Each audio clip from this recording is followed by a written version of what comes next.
after a period earlier this year, say March, April, May, when it looked as if the momentum was going towards yes, there was some opinion polling which supported that. The general mood supported that, and Better Together was having a few problems.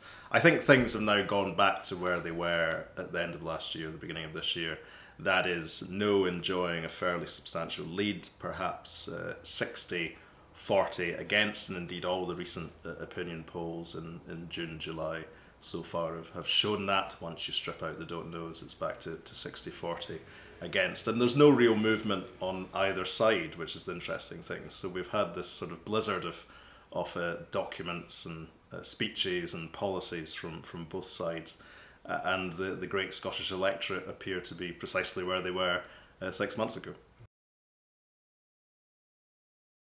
I think the major shift is that the idea of an independent Scotland has been normalised. Until 10 years ago, perhaps even more recently than that, it was regarded as a slightly preposterous concept, a bit of a joke, and you'd have to be a bit crazy to believe in it. It is now seen and spoken about and presented as a perfectly realistic, a perfectly desirable outcome. And although the voting patterns or voting intentions might not have shifted, the fact that it is considered in a much more serious, sober way than it used to be, certainly when I was a kid, when I was a teenager, when it appeared rather outlandish, I think is a fairly significant shift. And it might not be enough to give yes victory in September, but the normalisation of the concept of independence is immeasurably beneficial for that side of the argument.